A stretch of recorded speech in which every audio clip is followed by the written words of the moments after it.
रूस यूक्रेन युद्ध से जुड़ी दो बड़ी खबरें हैं।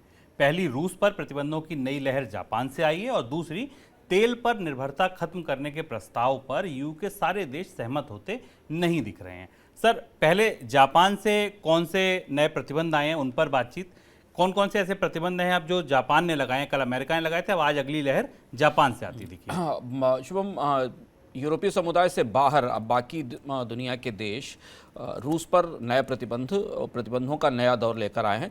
जापान ने खासतौर पर तकनीकी उत्पादों के निर्यात पर, जिनका रूस बड़ा उपभोक्ता है अपने तकनीकी कामकाज के लिए भी और डिफेंस में भी उनका इस्तेमाल करता है, उस पर प्रतिबंध लगाया है। हमें याद होगा कि अमेरिका और यूरोपीय समुदाय के देश इस तरीके के स्ट्रेटेजिक डिफेंस टेक्नोलॉजीज़ का एक्सपोर्ट पहले ही रोक चुके हैं और G7 के उन देशों में जापान भी शामिल है, जिसने कहा है कि वो निर्धारित समय के भीतर रूस के कच्चे तेल पर अपनी निर्भरता खत्म कर देगा। तो अब ये प्रतिबंधों का दौर यूरोप और नाटो देशों से बाहर निकलकर आगे बढ़ रहा है।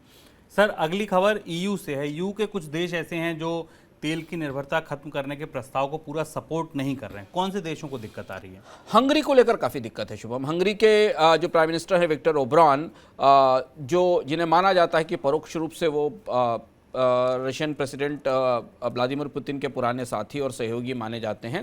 हंगरी और स्लोवाकिया ये दो देश हैं। हंगरी ने अभी तक इस पर फैसला नहीं लिया है कि वो रूस से आने वाली एनर्जी सप्लाईज को और कच्चे तेल के आयात पर प्रतिबंध लगाएगा और इसके कारण ईयू को काफ़ी समस्या हो रही है पूरे यूरोपीय समुदाय में सहमति बनाने में। जर्मनी की तरफ से भी मिले जुले संकेत हैं।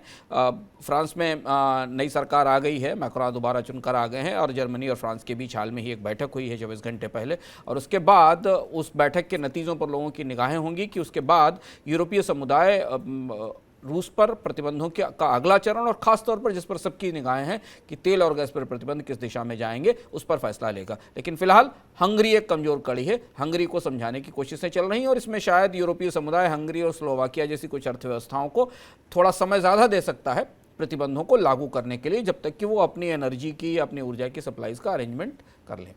और ये बात अंशुमान जी पहले ही कह चुके कि ये जितनी देरी हो रही है, जितने लंबे समय लग रहा है, जितना लंबा समय लग रहा है तेल पर निर्भरता खत्म करने में या गैस पर निर्भरता कम करने के लिए, रूस को लगातार उतनी ही ताकत वहां से मिल रही है इस युद्ध को जारी रखने के लिए।